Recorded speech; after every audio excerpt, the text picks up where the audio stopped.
What's going on in the Los Angeles real estate market for December 2022? Stay tuned.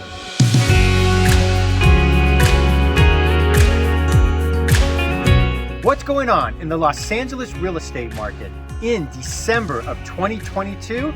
I'm Scott Himelstein with the Scott Himelstein Group, and today I want to help you understand what in the world is going on here in Los Angeles so you can decide, does it make sense to buy, sell, rent, or invest? What should I be doing in this market is what a lot of people are asking themselves. So some of the things that we really want to focus right now and anytime is we're looking at statistics, is that we want to see what's really happening in the market today so you can decide what's going to happen in the future. So a lot of the data that the media reports, like I always say, is always delayed, sometimes 3, 4, 5 months from what's actually happening, because they're looking at closed data, which tends to lag a little bit behind what's happening today. So what we like to look at just from basic economics is supply and demand. So the first thing we look at is the number of new listings. So how many homes come on the market for sale? And you'll see if we look at a year-over-year comparison, we've seen a 26% decrease in the number of homes for sale. But you're going to say, hey Scott, that's interesting. Why is that?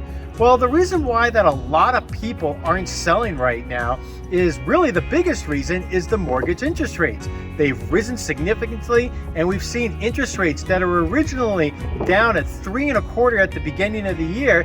Now they're actually in the 7s, although they've kind of pushed back a little bit and gone down, and now they're kind of falling back down to the mid 6s. So rates dropped quite a bit literally over the course of the last 10 to 12 days, but rates we've been seeing for the last couple of months in the high 6s and low 7s.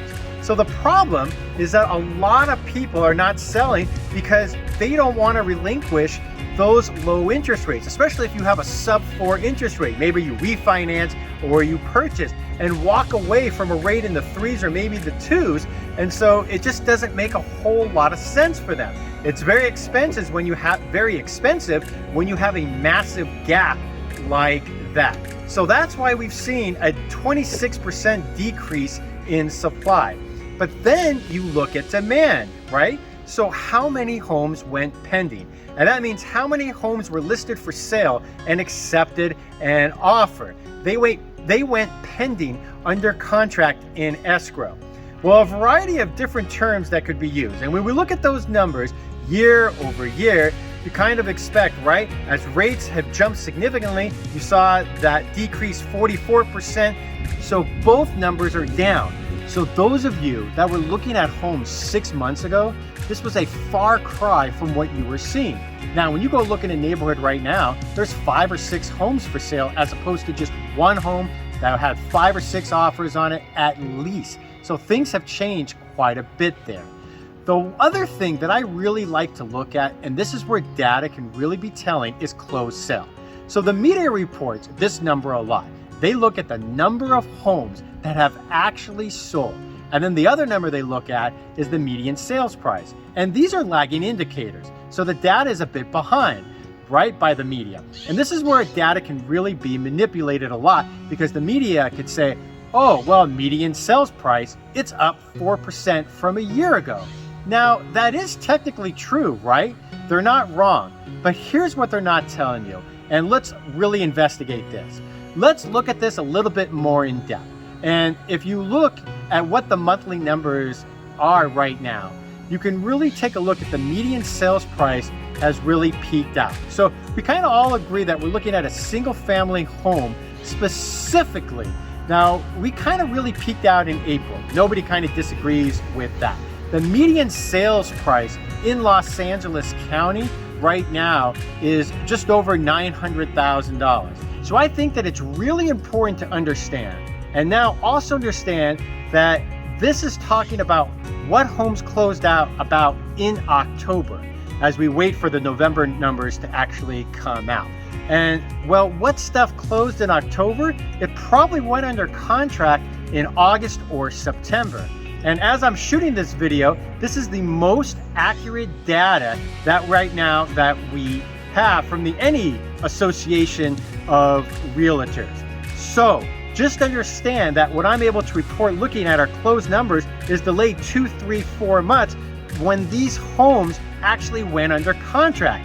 So I believe we've actually probably slid further than that 12 to 14%. If I had to probably say, you're probably in that 15 to 17% at this point. So it's really important to understand when you're looking at data to know what you're truly looking at. And each time we look at closed numbers, you have to make sure you're looking at the correct data.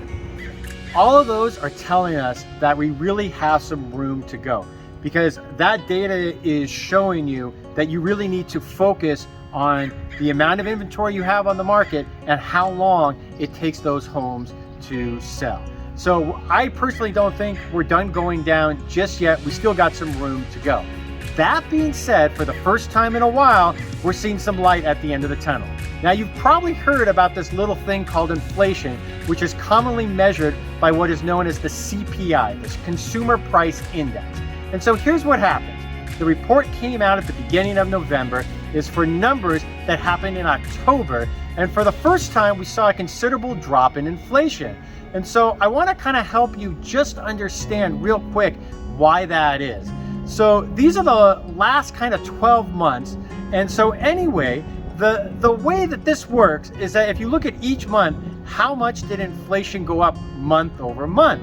So September of 21 to October of 21, it went up 0.9%. And then the next month, 0.7, 0.6, 0.6, 0.8, 1.2, 0.3, right? So this is the monthly change. So the number that gets reported, which the number that's been reported lately has been in the 8s and 9s and is basically adding up the 12 months worth of change. Well, what that means is every time a new month gets reported, it replaces an old month. So here's why we saw inflation drop considerably with the most recent numbers. And well, the numbers that just got reported for October, if we had to look at last October, we had a 9-month-over-month increase. And this October, 0.4 month-over-month increase. So we just replaced a 0.9 with a 0.4 that dropped month over month. So with that said, it means really that you've kind of dropped the inflation by 0.5. And if we look at next month, we're going to replace a 0.7 and then et cetera, et cetera. So we're going to start replacing some of the really big numbers. And here's really the numbers that we've had in the most recent months. So if we continue to have numbers, little numbers like this, replace the big numbers, then you're going to see inflation drop considerably and mortgage rates will follow the inflation rate. And so as the inflation starts to pull back, I think you're going to start to see the mortgage rates pull back also. And so I don't think you're going to see the 3 and 4% interest rates again. But I do believe, and a lot of the lenders that we work with believe, that you're probably going to see interest rates probably in the mid 5s, closer to 6%, probably sometime in 2023. And as rates pull back and more optimism starts to come back in the market, people who are thinking of selling, maybe they didn't sell because it was too big of a jump in rates, they're going to start getting back in the game. And then buyers start getting back in the game. And again, just more optimism overall in the market. So there's a lot going on right now. Any real estate questions, give me a call, 818-396-3311. That's 818-396-3311. And thanks for watching our vlog.